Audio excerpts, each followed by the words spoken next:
a friend of mine has been listening to our podcast. That's And nice. Yeah. She thinks you're really funny. Stop. At least she thinks it's you. Because she's having a hard time deciphering between our voices. Oh my gosh, my friends told me that. Really? They said, y'all sound exactly alike. So I was thinking maybe we pull out our old Oliver Twist days when we used to perform at the Dickens Festival. Please, may I have some more? So we're doing accents for this episode? Yeah, why not? Right? That's easy. Gone setting yourself. Wait, are we both doing that one? Because that's, I think, just as confusing if we're both doing a bad Cockney accent or whatever. You do that, and I'll be, I'll talk like the chipmunks. Do I sound like the chipmunk? Do I sound like a chipmunk? That's pretty good. You've been practicing. Wait, we can't both be chipmunks. Here it is. We've been good, but we can't wait. Holy Christmas, holy... Wait. Oliver, never before has a boy wanted more. Oliver, please sir, can I have some more? Today... Not really. We're not gonna really. Today we're hauling out the holly without hauling to the landfill. We'll talk about real versus fake Christmas trees, holiday decorations, and whether that glitter-covered ornament is secretly a microplastic grenade. Not to ruin the surprise, but it is. But we've got ways to make your home look festive while keeping it low waste. We'll deck the halls while keeping our planet merry and bright. One can hope.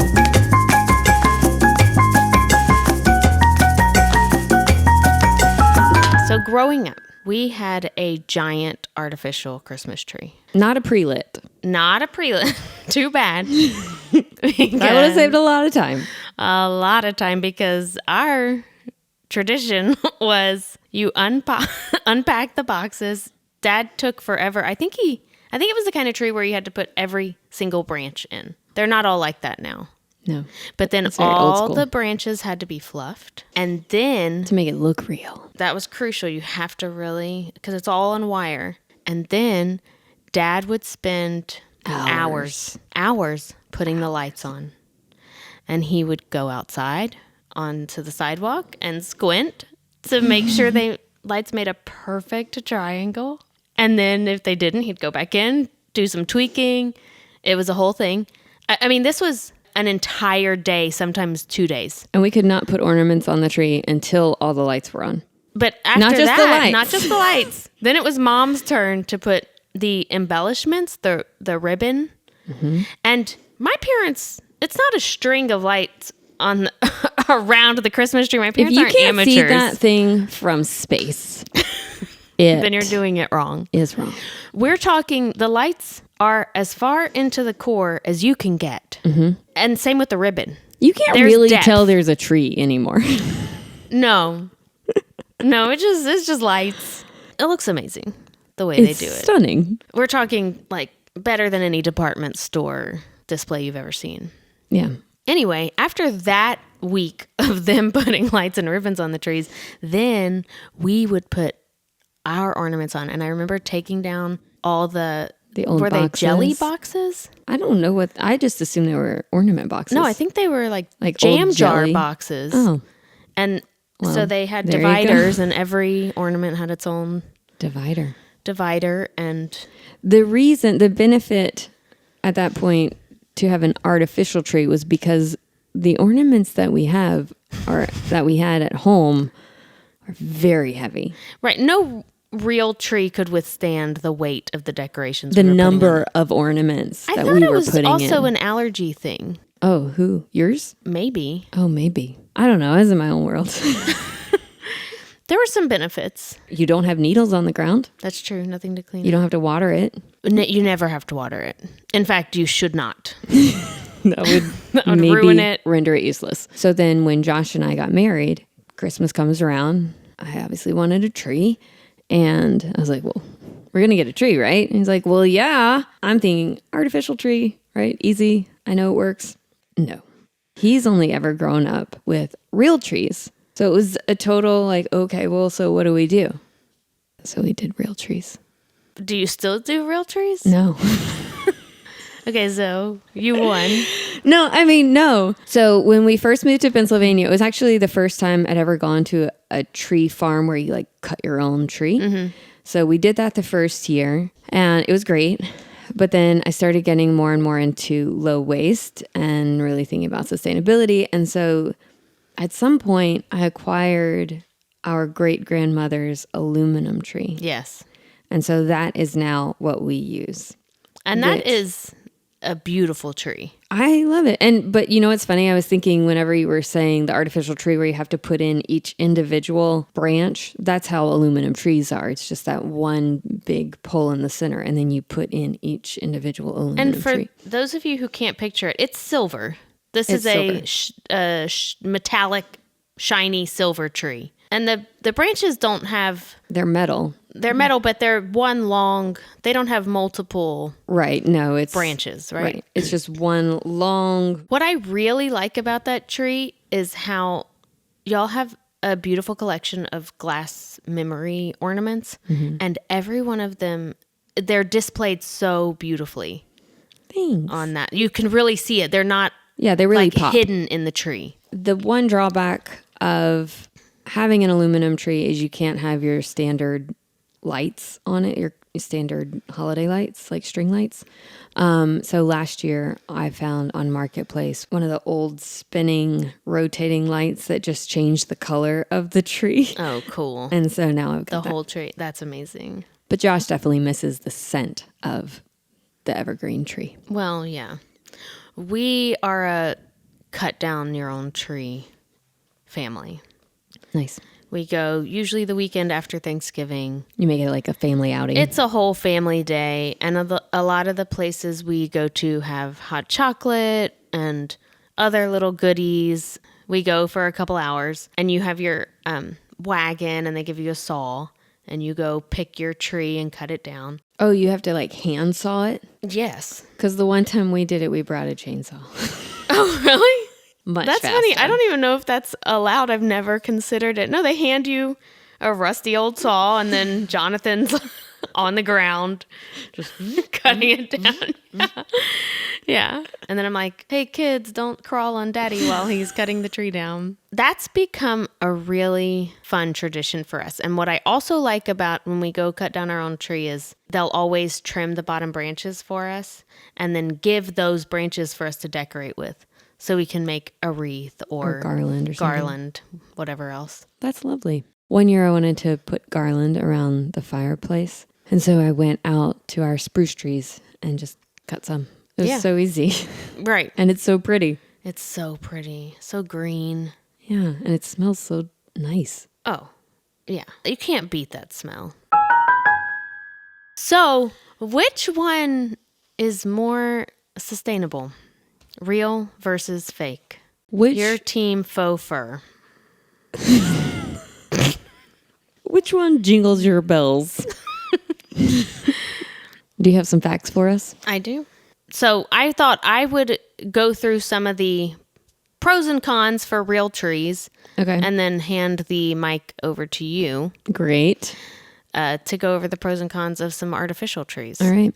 Out of the 350 to 500 million trees growing on tree farms across the U.S., only 30 million trees are harvested for Christmas each year. So 30 million out of 350 million. Right. And for every tree purchased, farmers tend to plant 1 to 3 seeds in its place. So you're getting at least one. It's like a replacement. Yeah, that was according to the National Christmas Tree Association. Oh, there's an association for Obviously. Christmas trees. Do you know anything about Christmas trees? Oh, sorry. Nature.org says that this form of cutting down trees and then replanting is an innovative forest management method, which is a key solution to fighting climate change because well-maintained forests often store as much carbon as unmanaged forests, which is a good thing. I will take their word for it. Yeah. I mean, who am I to... ChristianNature.org. I did not personally do the research. It's also a way to support small businesses. Like we go to just a local Christmas tree farm to cut down our tree. I know that here it's actually a fundraiser for different firefighters and different firehouses in the area. Oh, nice. The biggest benefit, I would say, is that they are 100% biodegradable. So after use, they can be completely mulched or composted. They can go right back into the earth. But only biodegradable if you don't throw them out in the trash. I'm getting there. Those are the pros. Oh, sorry. Oh, I was so excited. But wait, there's myrrh. But this is the bad stuff. Please, sir. I want some more. Natural evergreen trees are grown on farms throughout the country, but the majority of them are cultivated in Oregon and Washington. The trees typically have to be grown to 6 feet before they're harvested, which can take about 12 years roughly of nurturing before they get to that point. Yeah, they are slow growers. So there is that factor that it's going to take water and time for these things to grow. That actually makes a lot of sense because one year we got our daughter a little blue spruce and we planted it. It still had a root ball and everything. And we planted it and man, it's taken a long time to get bigger. How big did you buy it and how big is it now? I think it was like maybe 2 feet when we bought it. And it's at like 3 feet now. And it's been a few years. It's been a few years. Okay. Maybe it's not happy in its place. That could be it. So obviously the trees that are being grown over there are having to be shipped all around the country. So if you're getting your real tree from a big box, it's less environmentally friendly than going to a local farm Right. for your tree. And then in addition, obviously as trees grow and make a forest, you've got some habitat situation going on there. You've got birds that are nesting in the trees that have been grown in these maintained forests. You've got chipmunks, squirrels. Exactly. All the woodland creatures. Cutting them down can contribute to habitat loss. One of the biggest problems is if the live tree is not disposed of properly. So Like if you put it in the trash. like if you put it in the trash. That's not good. If a Christmas tree ends up in a landfill, it cannot decompose properly and it will release methane gases. This is what we always talk about. And I think we've talked about this before, where just because something is compostable Or biodegradable. does not mean that it will decompose in a landfill because it is not getting the air and the light and the heat that it needs in order to do that. Exactly. So while the biggest pro to a real tree is that it will break down if given that you could just throw it out in the yard and it'll eventually break down. But the biggest con is if you don't do that, if you put it on your curb to be picked up by the trash company, it's going to a landfill. You could also bring it to goats. We've done that before. The Philly Goat Project has a few days in January where you can drop off your Christmas trees and then they feed them to the goats. Yeah, and you can walk around. It's very cute. It's a perfect way to, again, it's that closed loop idea. There are also, you might be able to find a community garden that takes them for mulch. To recap, if your team living Christmas tree, the way to make it the most sustainable purchase you can is to buy from a local small business. Ideally, they would grow FSC certified trees, which is Forest Stewardship Council, which means they're being grown in responsibly managed forests. All the wood products that we carry at the shop are FSC certified. And then you would compost it or mulch it or feed it to the goats. So that was my pitch for real trees. All right, moving right along to the fake trees. The faux furs. The faux firs. In the U.S., around 10 million artificial trees are purchased each season. Nearly 90% of them are shipped across the world from China. Starting with the cons. Not a great sales pitch. So There are less pros. oh, okay. As I was saying, nearly 90% of them are shipped across the world from China, resulting in an increase of carbon emissions and resources. And because of the material they're made of, most artificial trees are not recyclable and end up in local landfills. Dun, dun, dun, dun. But pros. What are your fake trees made of? Well, mine's made out of metal, which is fully recyclable and about 100 years old. But most are made of plastic. Surprise. PVCs, right? Yes. Not even the types of plastics that are kind of universally accepted as Safe. safer, Right. if there is such thing. Right. We had a neuroscientist come and talk to us about plastic, and she was saying in the air, because of clothes that you're wearing and the flooring that you might have or the objects in your house, including artificial Christmas trees, you're just breathing in plastic all the time. Mm-hmm. So anyway, we're pros. We were talking about pros, right? Great news. Really rethinking my holiday traditions. Artificial trees can pay for themselves after 2 years. That is, live Christmas trees are pretty expensive. They're more expensive. Are they more expensive? Yes. Where we shop, it's $10 a foot. So if you're getting a 7-foot Christmas tree, it's $70. Okay. An artificial tree is a couple $100, maybe, if you're getting a really good one. I think there are a lot cheaper options these days. Unless you get them from a marketplace. Well, I've also seen a ton at thrift stores. Yeah, secondhand. And they're $20. That's a pro.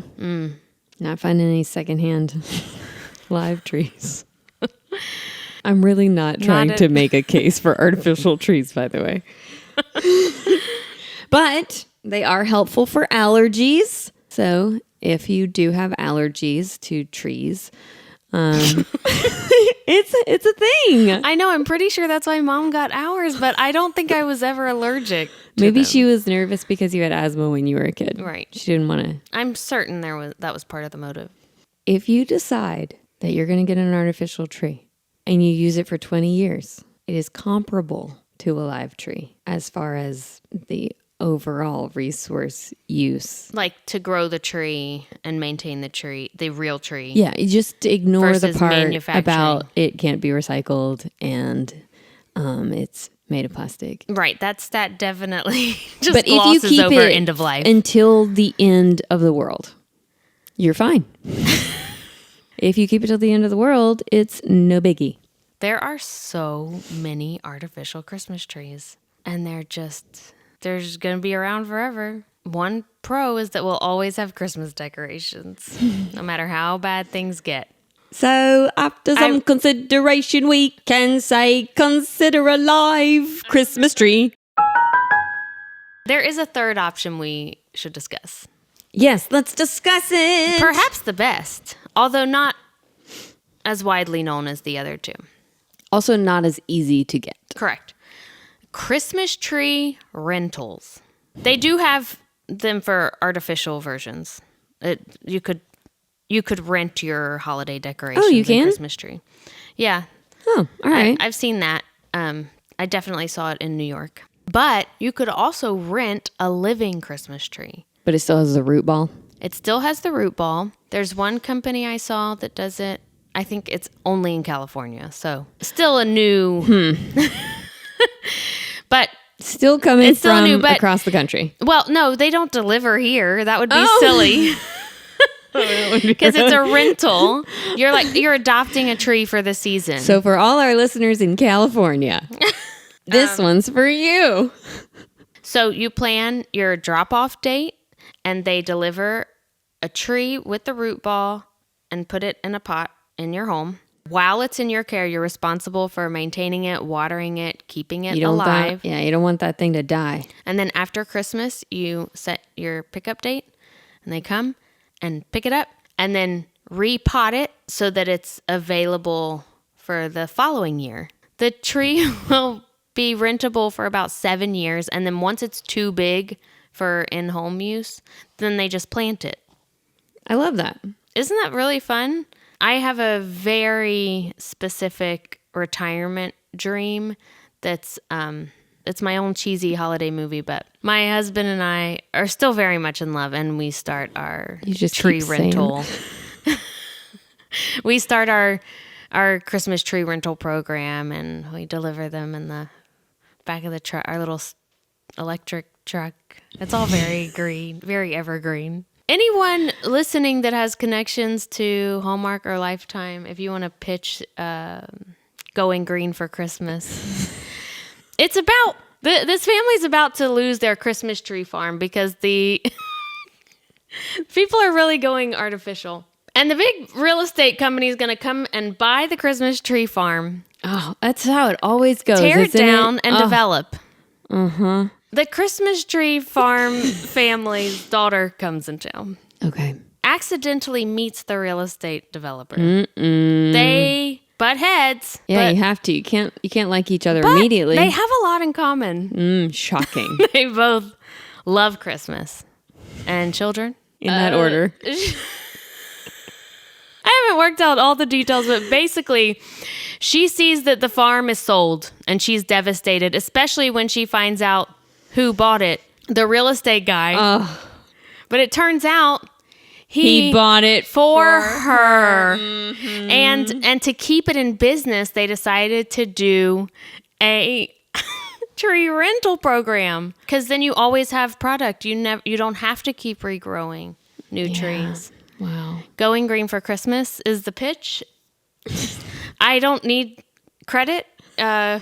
If you have the connections, just go for it. I would love to see that. You and Dad are going to just put on some Christmas pajamas and watch Hallmark movies all day and Lifetime. We're a Hallmark family, but oh, okay. Sorry. But if Going Green for Christmas showed up on Lifetime, I would totally watch it.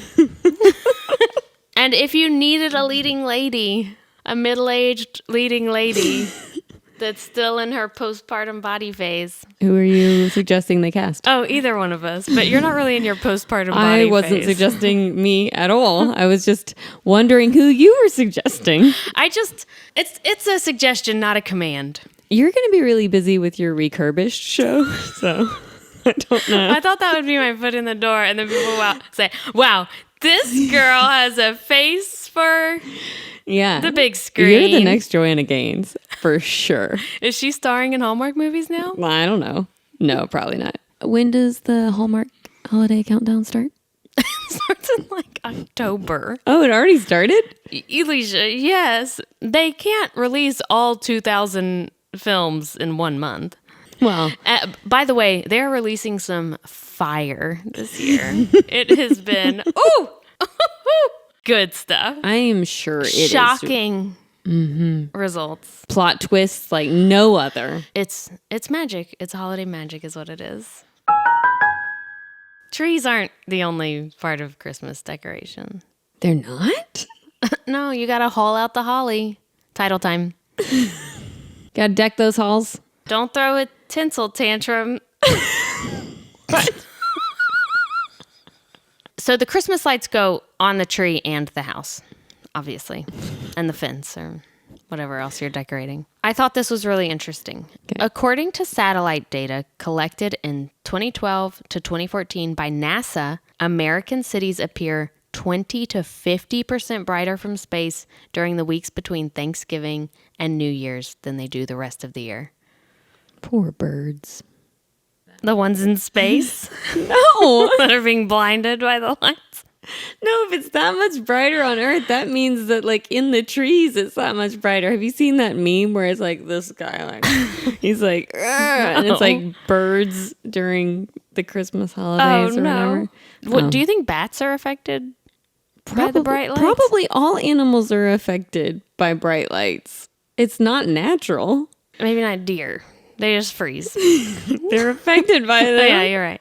A 2008 study by the U.S. Energy Department found that seasonal lights accounted for 6.6 billion kilowatt hours of electricity consumption, which added up to just 0.2% of total electricity usage in the U.S. So not a lot. However, it was more than the national electricity consumption of several countries, including El Salvador, Ethiopia, Tanzania, Nepal, and Cambodia. Whoa. Once again, Americans overachieving. When I'm realizing 2008, so have LEDs become a part of the conversation at this point? They probably existed, but were not prominent. Yeah, I don't think they were. So I wonder how that affected things. Yeah, that's interesting. That's a good point. I remember in 2008, we were still definitely using old school lights. Like you could still buy old school lights. I don't Right. even think you could buy LED holiday lights yet. Interesting. Very interesting. So maybe, just maybe, It's not so bad. it's not as bad. In the same vein as that, in the UK, the amount of electricity used by the public on Christmas Day alone is enough to light the Eiffel Tower for 50 years. Whoa, what? Yeah. Wait, what? Yeah. The amount of say that again. Say it again, please. I need to absorb this. In the UK, the amount of electricity used by the public on Christmas Day alone is enough to light the Eiffel Tower for 50 years. And that's the UK. That's the UK. We're a bigger country. Quite a bit. We have more people. Many more people. Millions more. We tend to consume more. Okay, so maybe worse. But to your point, now we have LEDs available, and using them can make a huge difference in the amount of electricity. Yeah, it's why we don't just do that with holiday lighting, but if you can switch out your lamps and your overhead lights and all of the things in your house, a lot of times too, your utility company will give you rebates or better pricing for that. LED lights can use up to 90% less energy than regular incandescent lights. Fantastic. So that feels like a good bonus Yeah, it feels like we're making progress. over perfection. Finally, we can talk a little bit about ornaments and other decorations that you might have during Christmas. I know that in the past you have dried fruit. I know when I was a We kid. don't do that anymore. Why? Because last year we put up a beautiful orange peel garland on the mantelpiece, and I Yeah, kept I remember seeing noticing some pieces missing, and I thought, Did your boys that's different. eat the orange? Yeah, I guess the boys and then I thought, it wasn't? Yeah, I guess the boys are getting into this. Maybe my toddler's I don't know what he's doing. He eats rocks off the ground, so that's potentially appetizing for him. And then one night we were sitting in the living room and we watched a little field mouse scamper across They're and so down. They're so cute. But maybe not. And they in your nibbled house. on the orange, and we thought, okay, well, this is not a place where we can do that. And we have an old farmhouse. It is not completely out of the normal for a tiny little mouse to come in. Yeah, and you're in the country. And we're in the country. So Jonathan carefully collected it and put it outside, but we thought, that's the end of our dried fruit garland. I just had a flashback to whenever I was younger. I don't even think you were born yet. And Mom and I were stringing popcorn and cranberries. Oh, I love that. That was a long time ago. That was in my dressing in a slip and listening to Madonna while I Played your wooden guitar. danced around the living room. Yeah. I really like the popcorn garland thing for outside trees. Oh, for the birds. Yeah, and you can make cute ornaments with bird seed and Or the mice. Could also or be for the mice. Yeah, if you want to feed the field mice instead of bopping them on the head. Is that a nursery rhyme? Yeah, little bunny frou frou walking through the forest. Yeah. Last year I made a video on social media On the social meets? that used. You taught me that. I didn't. You did. You said it last time, and you said it was okay why to say. is it so much cringier when you say it? Okay, well. So yes, I posted a video using fabric scraps to make a garland. Yeah, very cute. It was called a honeycomb garland, and it turned out so cute. I loved it. And this year I want to do fabric scraps to make a garland that looks like a paper chain almost, but it's something my toddlers can put together. So it's a fun little activity for them. Do you like how I send you text messages of really adorable crafts? I do. Because I'm not going to do them. But I Right. feel like they're so adorable and you are really good at them. And you could You do them. You send those and they inspire some really nice ideas. Oh, good. Like making ornaments from toilet paper tubes. Weren't those so cute? So cute. And the little Christmas trees. Oh, did you not get that I one? don't think I remember that one. Oh, it What was was it also made from with? toilet paper tubes. There's so many things you can do with toilet paper tubes. I know. You know what else I want to do? Make a sort of string light lantern, but use soup cans or just cans, like vegetable cans, but punch holes in them, Oh, like so little that designs, and then just string the lights like through. little lanterns. Yeah, I think that'd be cute. That would be cute. Make it happen. And I know you mentioned earlier, for our family, we have glass ornaments and they're memory ornaments. And to go a little bit further into that, it's during the year, if something exciting happens or interesting, or we take a trip somewhere, that's the way we kind of capture the memory. For instance, when we went and saw Rock City, because we do road trips, we got the little Sea Rock City. When my daughter started taking piano lessons, we got a little piano. I mean, just silly. Yeah, we do vacation ornaments. Everywhere we go, we bring something back, and it's so fun every year to hang it up and reminisce. Right, exactly. It becomes the tradition where you're creating those memories while also remembering the times you've had together. I love it so much. Get a little holiday record on. And every ornament has value to it. It's not just a mass-produced throwaway. And your tree is personalized. Yeah. I like that. Well, we've done our best to keep your holiday spirit bright and your carbon footprint light. Let's toast to choices that warm our hearts, not our climate. And remember, those eco-friendly efforts are guaranteed to get you on Santa's nice list. For sure. This season, when it comes to sustainability, you're gonna slay. One can hope. One can hope.